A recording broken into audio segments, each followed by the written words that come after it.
What's going on, guys? I'm going to show you guys how we replace a fuel sender on a plastic tank.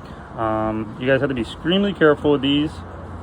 I usually just go around and make sure these screws come loose first before I even start messing with it, and they do. I already checked it before, but you get them all loose.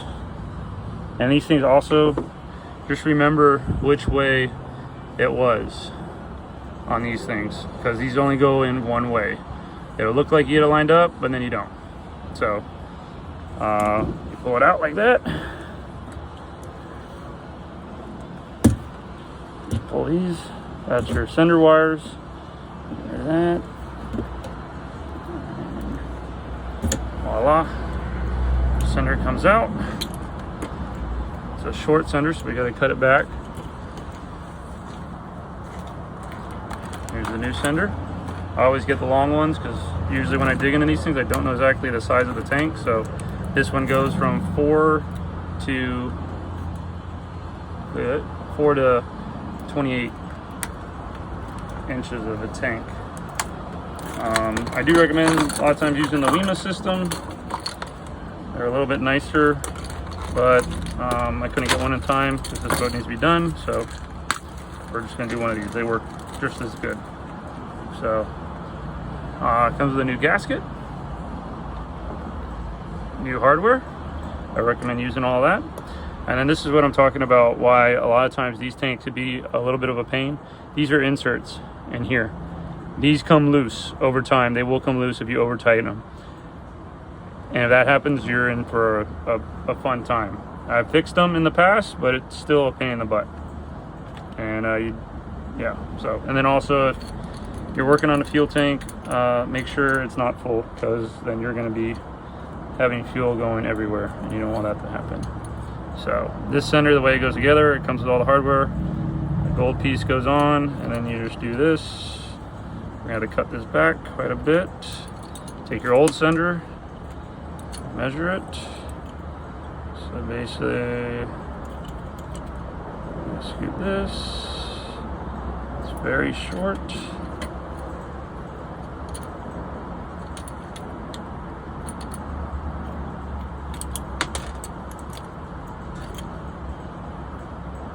That looks just where we want it. Take the set screw, which is this guy here.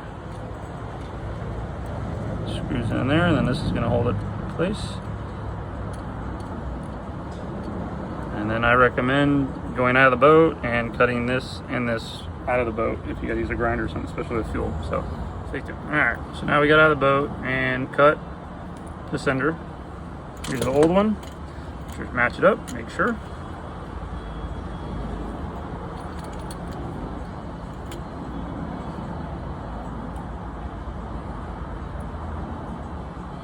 Yep, looks about right. Push this one in a little bit more. Take your flathead screwdriver. You just undo this. You push it in a little bit. I think that's perfect. I didn't cut it all the way flush because I want to make sure I still had enough room for adjustment. So let's just tie these two up.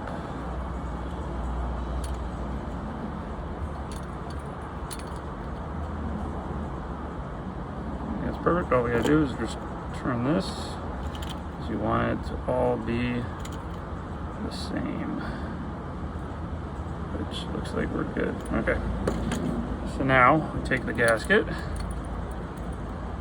What I usually do, I usually turn the gasket so it lines up. So that's pretty much it right there. That's lined up, because you can see honestly that will look like it lines up, like right there, kind of does. Kind of looks like it lines up there, but it's not. So you got to make sure that it is perfectly lined up. See, that's off.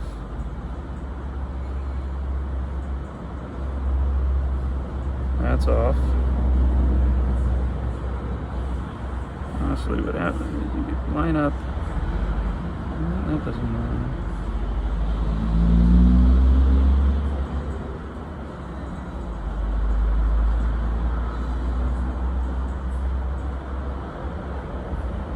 Okay, so that's perfect. That's exactly the way you want it.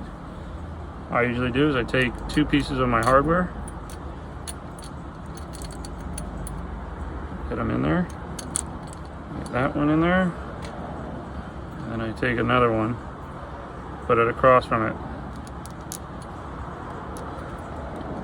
So then I know, now I can line them all up and it'll be perfect. And I know that this piece here was facing over here. So basically I'll slide it in, just like so.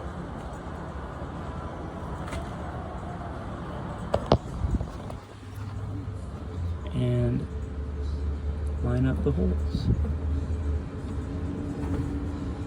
So there you go. That's it. And then I take my screwdriver, tighten them up. You can't do it with 2 hands.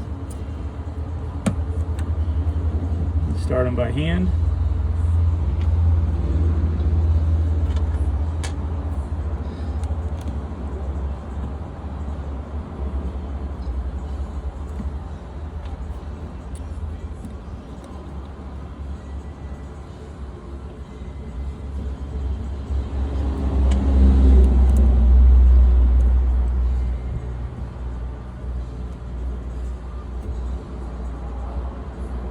And like I said, do not over torque them.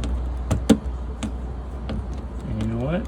I think these are not the same threads. So unfortunately, I'm gonna have to use my old hardware. That's another thing, you gotta make sure that you use the right hardware. These threads are different from these. See?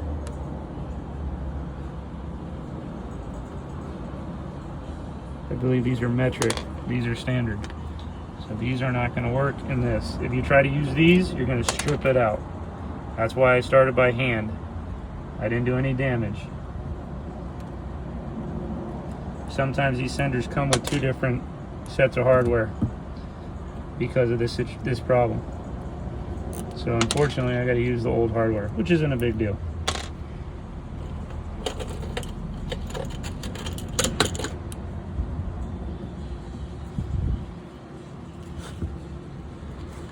All the old hardware still. Never throw anything out until the job is complete, guys. So that's what it's supposed to look like.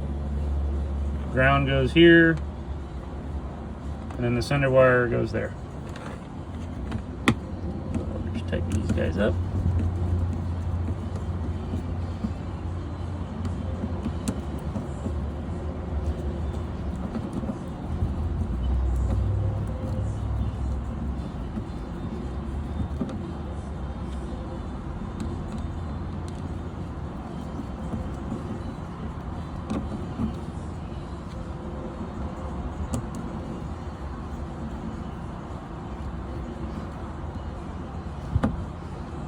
What I usually do is I get them all snug, and then I'll just go back around and give them a little torque. Like I said, you don't want to go overboard on these.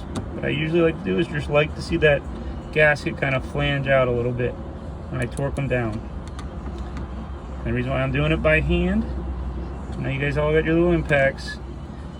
You could strip them out, and then you'll be in a load of poop.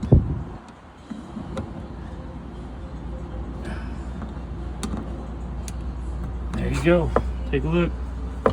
All nice. The gasket is out going around the whole thing. It should be a good seal now. So there you go, guys.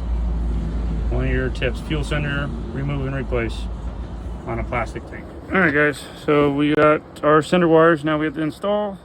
The red or pink goes on the center. That's going to be the actual signal wire. Put your nut on there. Put that on there.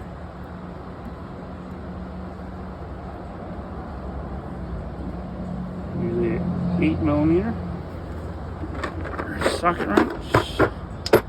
Grab 8. Again, do not over torque. Just till it's nice and tight. There you go. And then you take the ground wire and just goes right here.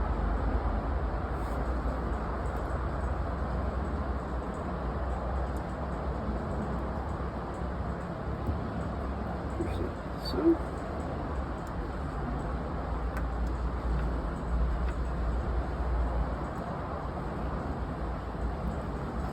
you go. Put the wires back underneath.